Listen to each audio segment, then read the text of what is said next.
RCB Gujarat টাইটেন্সকে 5 উইকেটে হারিয়ে points টেবলে 2 নম্বরে জায়গা করে ফেললো ভাই। আজকে কি পারফরম্যান্স দিল আরসিবি দল, সত্যি অসাধারণ লাগলো।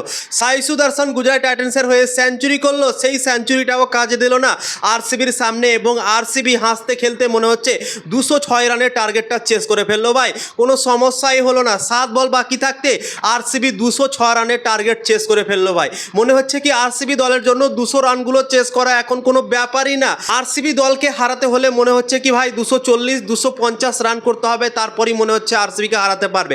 তোমরাই দেখো ভাই, 220 গুলো, 215 গুলো, 210 গুলো মনে হচ্ছে কি খুবই সহজেই চেস করে দেবে আরসিবি দল। যেভাবে ব্যাটিং লাইন আপ, যেভাবে তারা ক্রিকেট খেলছে, যেভাবে ব্যাটিং করছে, মনে হচ্ছে খুব সহজেই এই রানগুলো চেস করবে বন্ধুরা। তো আজকে সাই সুদর্শন গুজরাট টাইটেন্সের হয়ে সেঞ্চুরি করলো, 57 বলে সেঞ্চুরি করলো, 58 বলে সে আউট হয়ে গিয়েছিল 100 রান করে, এবং সেই সেঞ্চুরিটা ভাই আজকে পানিতে পড়ে গেল, কাজই দিল না। কেননা আরসিবি একতরফা জিতে গেল, 7 বল বাকি থাকতে হারিয়ে দিল ভাই।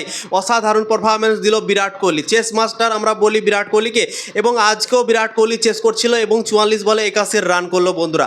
জবরদস্ত ক্রিকেট খেললো, অসাধারণ ক্রিকেট খেললো, মানতে হবে ভাই। বিরাট কোহলি যখনই ক্রিকেট খেলতে নামবে তখনই কিন্তু ভাই অসাধারণ ক্রিকেট খেলে, খাস করে যখন চেস করে তখন তো ভাই তার ব্যাট চলেই, আমরা সব দিনই দেখে থাকি বন্ধুরা।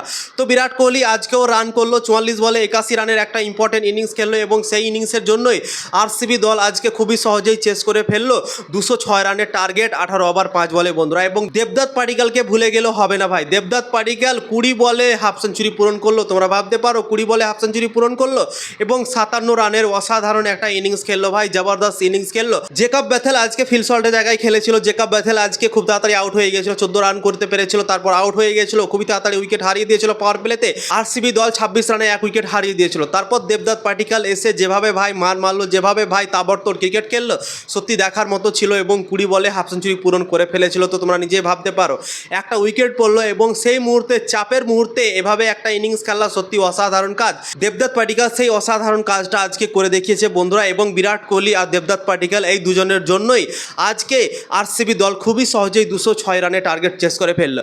এবং আরসিবি দল এই ম্যাচটাতে যখন বল করছিল তখন মনে হচ্ছিল কি আরসিবিকে মনে হয় 225 বা 230 রান চেস করতে হতে পারে, যেভাবে গুজরাট টাইটেন্স ব্যাটিং করছিল বন্ধুরা। লাস্ট 4 ওভারে যেভাবে আরসিবি দল কামব্যাক করেছে না, সত্যি দেখার মতো ছিল ভাই। 16 ওভারে প্রায় 177-এর উপরে রান হয়ে গিয়েছিল গুজরাট টাইটেন্সের, তখন মনে হচ্ছিল কি 225 230 রান মতো করবে গুজরাট টাইটেন্স।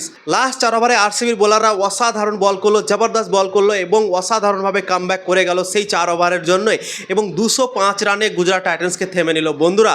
এবং গুজরাট টাইটেন্স 206 রানে টার্গেট দিয়েছিল, এবং সেই রানটা কাফি হলো না গুজরাটের জন্য, খুবই সহজেই আরসিবি সেই রানটা চেস করে ফেললো বন্ধুরা। তো আরসিবি দল অসাধারণ ক্রিকেট খেলছে এই বছর, তাদের যতই তারিফ করব ততই কম। দেখে মনে হচ্ছে 2025 সালে যেরকমভাবে চ্যাম্পিয়ন হয়েছিল 2026 সালেও ভাই চ্যাম্পিয়ন হয়ে যেতে পারে, এরকমভাবে দেখে মনে হচ্ছে বন্ধুরা।